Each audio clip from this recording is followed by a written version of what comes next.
नमस्कार, शिक्षालय में आप सभी का बेहद स्वागत है। मेरा नाम है Renu Yadav. Metals non metals का एक बहुत ही प्यारा क्वेश्चन आइए सॉल्व करते हैं। क्या होता है जब जिंक रिएक्ट करता है सल्फ्यूरिक एसिड के साथ?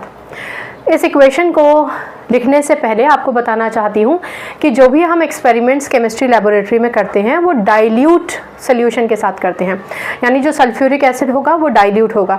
नाइट्रिक एसिड हम वेरी डाइल्यूट लेते हैं, ठीक है ना। तो अगर यहाँ पे सिर्फ सल्फ्यूरिक एसिड लिखा है तो आप ये मान के ही चलिए कि ये डाइल्यूट सल्फ्यूरिक एसिड है, ठीक है। चलिए अब इसको सॉल्व करते हैं। जिंक Zn प्लस H2SO4, ठीक, क्या प्रोडक्ट बनाएगा वो जानने के लिए हम Zn 2 पॉजिटिव आयन में तोड़ देते हैं, H पॉजिटिव SO4 2 नेगेटिव।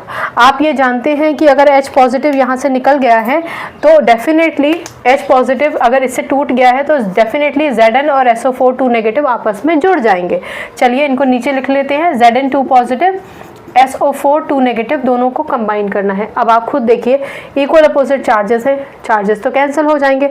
इसका मतलब क्या हुआ? इसका मतलब ये हुआ कि प्रोडक्ट बन जाएगा ZnSO4 और हाइड्रोजन गैस रिलीज होगी, ठीक है ना। हमेशा ध्यान रखिए रिएक्टेंट साइड में अगर H पॉजिटिव मिलता है तो प्रोडक्ट साइड में H2 आप बनाएंगे।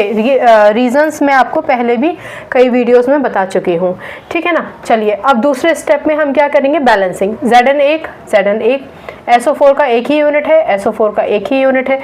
एक ही यूनिट का मतलब SO4 होल ट्वाइस थ्राइस तो नहीं लिखा है ना। चलिए हाइड्रोजन 2 है, हाइड्रोजन 2 है, वेरी गुड, इक्वेशन बैलेंस हो गई।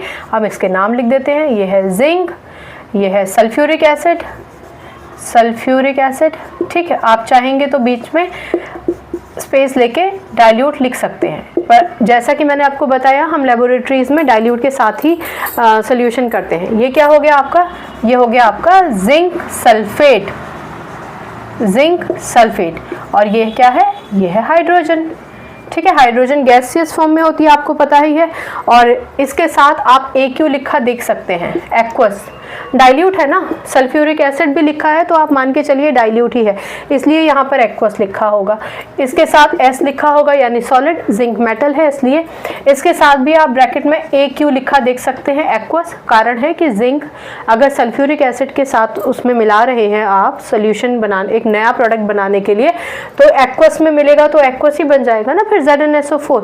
और ये क्या है? हाइड्रोजन तो गैस होती ही है, ठीक है। तो हमेशा याद रखिए कि किसी भी रिएक्शन को प्रोसीड करने के लिए रिएक्टेंट्स लिख लीजिए, आयनिक फॉर्म में तोड़ लीजिए और उसके बाद प्रोडक्ट बना लीजिए। सेकंड स्टेप में बैलेंसिंग कीजिए और थर्ड स्टेप में नाम लिख दीजिए। अगर वर्ड इक्वेशन लिखी